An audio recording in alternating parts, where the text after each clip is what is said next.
So how do you help them? How are you going to help these people? What do you offer? Okay, for both of us, we the service is about giving them access to the expertise that we have, no matter where they are, and no matter often timing has to be convenient for everyone, but they've got a huge range of opportunity and they can select that. It's all online. They have secure and private video access to us, either via tablet, smartphone, PC, or laptop. It's secure and it's private. It's encoded, encrypted, and the opportunity then is to have face-to-face interaction with us. That's the beauty of it. We're talking about video links. Video, yes. So when they become a member of the site, they get access to the software, which they can just download for nothing, and it goes into their system. What proof do you have that it's going to work? What can you offer in the way of reassurance that it's going to be worth the time of a busy executive?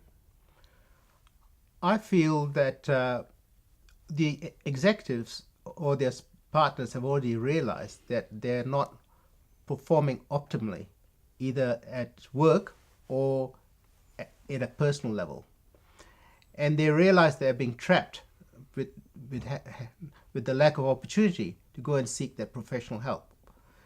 Because the only time they're free is through after hours or at an emergency level.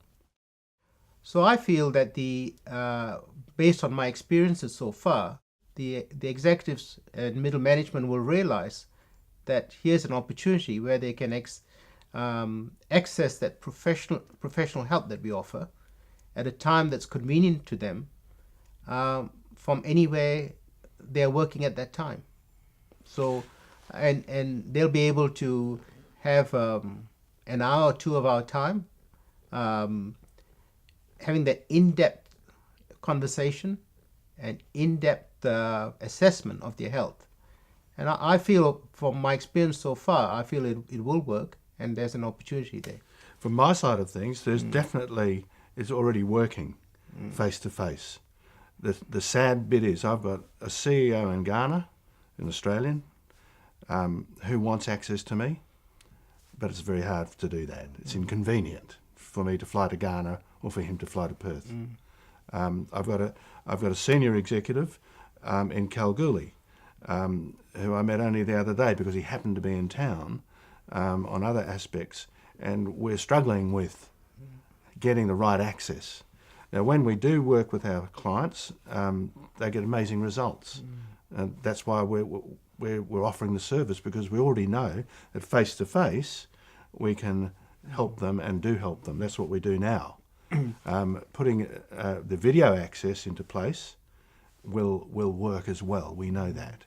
Just to sheer coincidence, this morning I did see one of the executives who actually is working in the Middle East, Yes. who's working from, he told me, from 7 in the morning to about 9 at night. Yes. Yes. And his wife already sees me here, and he's seen me before he got transferred to the Middle East. Yeah. And he says the only time, he asked me how often should I see him, and I said, well, I can, how about once a year? He says, I'd like to see you more often, but I can't.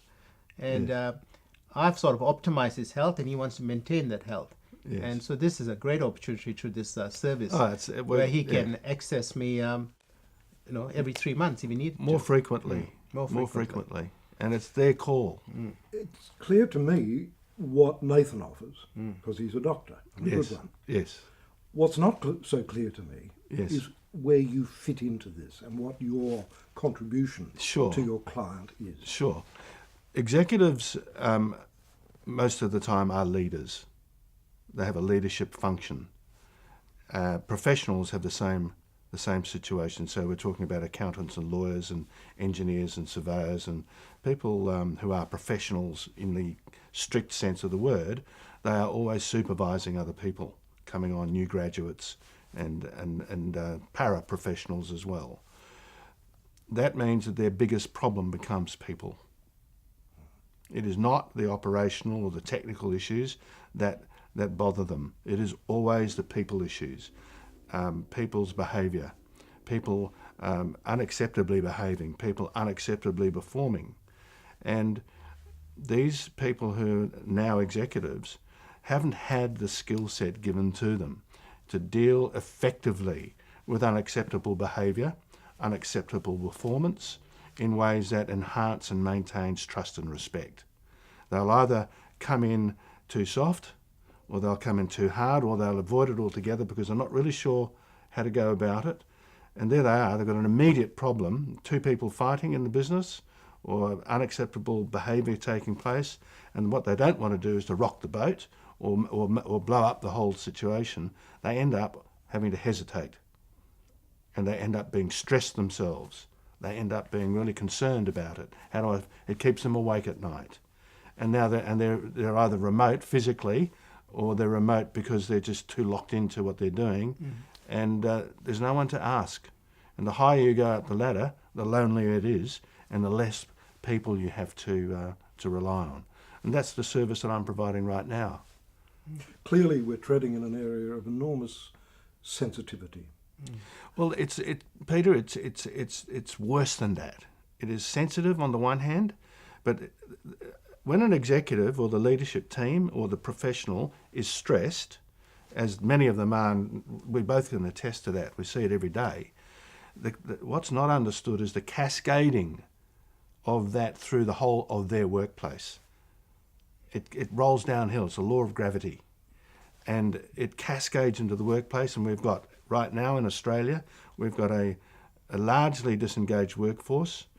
It's very, very stressed, and we've got productivity problems, the big ones. In fact, there's a massive government push on it. Medicare in 2008 did a survey, to look at the impact of workplace stress, and it's costing Australia nearly $30 billion annually. And the cause of most of it is that executives and leaders aren't getting the support that they really need. That's what we do. Can I just extend that to the medical side? Yes. One of the most common presentations I see every day is fatigue. Yeah. And you call it burnout or stress. Let's say it's the fatigued patient. Now, that patient needs to be worked up, whether that fatigue is due to poor sleep, sleep apnea, low or high iron, low or high B12, vitamin D, calcium, thyroid, hormones. Yep. And then we look at the adrenal fatigue, the burnout. Yep. But on the other side of the coin, it's so easy to label them as depressed or anxious. Yes. But you've got to get all those medical factors sorted out. Absolutely. And then there's other factors like their gut, their digestion, their nutrition, toxicity. Then we can look at the brain chemistry, which is depression, motivation, drive. Yep. So this is where that fatigued, stressed executive needs to be totally worked up, Absolutely. both from a medical point of view and then from a performance point of view. The two marries and They marry integrate, together yeah. really well, because one of the things that is really affected and impacts on the medical side as well is a term that I'm going to use called attitudinal competence. And that is one's ability to select their very best attitude for whatever's happening now, and either keep it or adjust it according to the change of the situation. And that's what I specialise in. If you Google attitudinal competence, the search engines say I'm the global leader in that. I wrote the book on it. I use that now for people like the SAS Regiment, a number of utilities, mining companies, oil and gas, and any high performance, high risk area. That work goes into that. Now, I want executives to have attitudinal competence. Even the attitude to seek the help of somebody like Nathan. Even the attitude to be able to say, well, I'm stressed, what do I need to do now? And know how to do that. And it's not rocket science. It can be learnt. Attitudinal competence can be learned readily. And that's part of what we offer.